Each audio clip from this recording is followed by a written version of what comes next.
Hello everyone, I'm back, and I apologize for the absence. I've been busy with college, my own creations, and with the holidays, but I'm here now, and I think I've got a better way to stay on top of things in regards to my channel this time. This video is going to be the first in a potentially long series of videos that I'm calling Afternoon Dreams, a series where I look for creations that fully immerse the player for an extended period of time. The kind of thing that I always look for on an afternoon dream surfing session. The only rule for getting a video is that the dream has to feel fully immersive for the time that you spend in it. It doesn't matter if that's only for a few minutes or for 8 hours. It doesn't even matter if the dream has 0 likes or 26,000 likes. All possible creations I come across will be considered. With all that said, let's get started with Cobra Strike, a sequel to Shadeseeker's previous shooter, Cobra Strike. And this game really is a proper sequel to an already great game. The story is largely the same, but we have new levels to play through, each ship has a new feature, and there are several new mechanics that will define this game. The first level starts you off with the fighter with its lifesteal bullets and missiles from the last game, but also introduces a few of the new features. A radar that shows the entire map, showing where you are and any potential objectives or enemies you have seen thus far, the ability to pick up objects with a grappling hook, and crates that contain ammo for a new sub-ability for each ship. In the case of the fighter, that's an invisibility shield.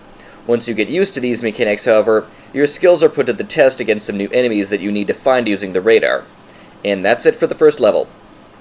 The next two levels mostly have what you'd expect them to, more new enemies and structures to destroy. But in addition to that, they mostly revolve around the carrying mechanic I mentioned before, in that the objective is to pick up downed airmen and bring them back to base as you destroy and uncover more of the map.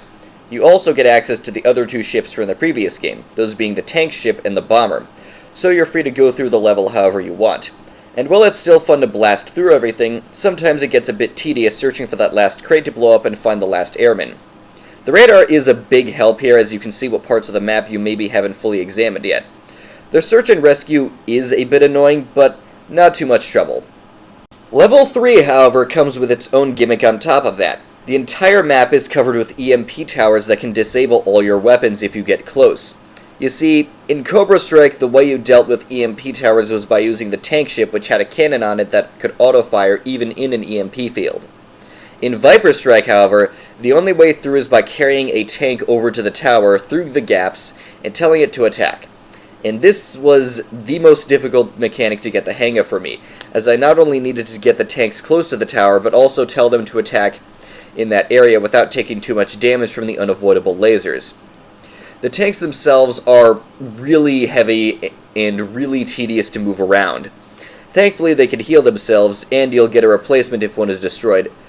But even with that, this level required the largest amount of trial and error on my part, and in the end I just had to put the tanks on autopilot and let them annihilate half the map, and then I just cleared things up by searching for the downed airmen, while occasionally leading a tank in the right direction to destroy an EMP tower. It's still fun, once I got the hang of it, though. I suppose I should at least mention the boss fight in the final level without spoiling too much. Big Boss confronts you in a mech with a large cannon as he attempts to blast you out of the sky. Once you destroy the cannon, however, he comes at you with a full ensemble of weaponry with everything from carpet bombs to homing shots. And if you damage him enough, he'll summon healing drones that can regenerate his health really fast. One thing I particularly like about this level is that you can use any of the ships as long as you are aware of their strengths and weaknesses. The fighter can avoid homing shots the best, especially with the invisibility shield, but if it does get hit, your health bar will disappear fast. The tank can take hits a lot better and can deal a lot of damage, but if you get hit with enough of the homing shots, you will still die. The bomber provides a nice balance between armor and speed, and it can deal a lot of damage, but its weapons need to cool down or reload the most often, and while you're doing that, Big Boss will just heal back all the damage you dealt if you're not careful. Just keep up with the evasive maneuvers, never let up with the damage, especially when he uses the drones, and you'll come out on top. Okay, final thoughts. I love a lot of the new features added in this sequel. They offer a lot of new gameplay opportunities and challenges to the player, and they fit nicely into the shooter package that Shadeseeker has developed. And while I have my complaints with a few of them, overall it's a huge improvement that really requires you to use your head if you want to succeed. If you're just looking to blow stuff up or you just want a good shooter game to play, this might be the dream for you. Thank you all for watching, and I'll see you in the Dreamiverse.